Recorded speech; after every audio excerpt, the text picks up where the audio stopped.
Let's continue with your news now. Surgeons for Little Lives is marking a decade of transforming young lives and also providing hope to victims in the pediatric burns care here in South Africa. And since 2015, a small group of pediatric surgeons and ordinary people came together to help uplifting the lives of the less fortunate children needing the life-changing surgery. The non-profit organization also raises awareness on burns prevention as part of marking a decade of commitment. The NGO also launched a state-of-the-art facility, Pediatric Burns Unit, at the Chris Hani Baragwanath Hospital. The facility is said to provide critical specialized care to young burn victims, ensuring that they receive the treatment that they deserve. Professor Jerome Loveland is the head of pediatric surgery at the Chris Hani Baragwanath Academic Hospital and chairperson of Surgeons for Little Lives, joins us now to further unpack this. Professor, it's so good to have you with us. Welcome to SA Today. Let's start right from the beginning. What actually necessitated the start of this great initiative a decade ago? Good afternoon. Thanks very much for having me. Well, I think as I was training as an individual, I was surrounded by surgeons that provided an absolutely superb level of care to our patients, but we weren't probably able to provide the best environment and the best resources to support the care of those patients. Mm-hmm.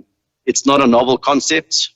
Many children's hospitals around the world work in conjunction with charities, children's hospitals in London, Sydney, Toronto. So essentially we decided to do the same thing, and we built this NGO, Surgeons for Little Lives, and the rest has been a really good history. All right. And a decade later, have you met these objectives, Professor? Please share some of your success stories with us as well. Sure. I mean, I think, we're a big team of people that do this, but it's very proud for us to be able to say that we've been massively successful. We run projects, not only capital build projects like this newly renovated Burns Unit, mm-hmm. but we provide a lot of medical education. We provide a lot of sort of in-ward support for our patients and their families, a lot of rehabilitative support. So, it's support across the spectrum from very small or seemingly very small to these big capital build projects, and it's been a remarkable success over the last 10 years. Absolutely. Maybe tell us more about this Burns unit at the Chris Hani Baragwanath Hospital as well, Professor. And also maybe continue talking to us about the good news. Tell us about the number as well as types of surgeries that you have actually performed, as well as the number of lives you have actually changed for the better. As we understand, your patients are mostly children from disadvantaged backgrounds who do not necessarily have the access to even some of the most basic health services. Yeah, I mean, the numbers are astounding. Mm-hmm. If you look at the Pediatric Burns Unit at Baragwanath Hospital, we admit a minimum of 600 patients a year. So that's at least 2 to 3 a day. Mm-hmm. The vast majority of those patients need intensive care support. So they need a bed with a multidisciplinary team. And when we launched the charity in 2015, at that point, we recognized the need to increase capacity of those children's ICU beds and the children's ward and rehabilitative facilities. So that's why this project is particularly endearing to us. We've worked on it for a long time, and it's come to fruition. We've doubled our ICU bed capacity. We've increased our ward bed capacity, and we've included a really nice and well-structured rehabilitative facility. So, the hospital serves most of Gauteng and many, many patients beyond Gauteng. So, I mean, the impact of it is truly, it's remarkable. It's remarkable. Absolutely, Professor. I mean, now on deeper issues of funding for such initiatives, I mean, as an NGO, how do you navigate this treacherous terrain, Professor? I'm sure this becomes quite critical to ensure your sustainability as an NGO. absolutely. I mean, I think when we launched, we approached it very much cap in hand and approached, sort of initially without sort of belittling it, but friends and family and our immediate networks.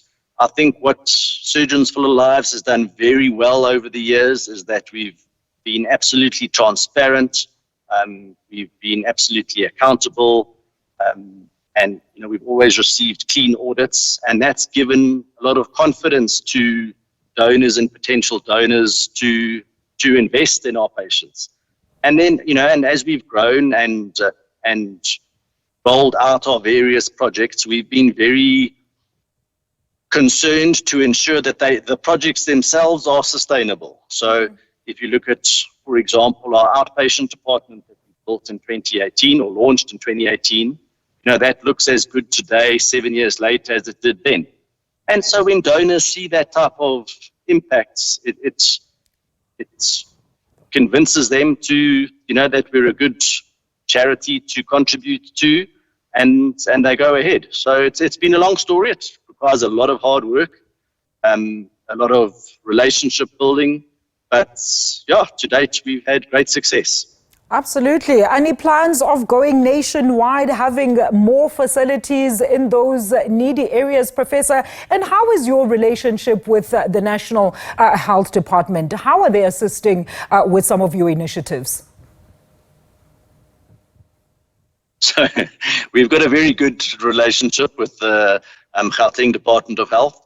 I think they, whether you're in Johannesburg or London or Sydney, the National Department of Health is always going to be under-resourced.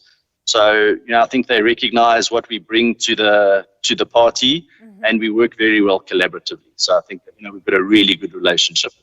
In terms of nationwide, I'd probably say no at this point.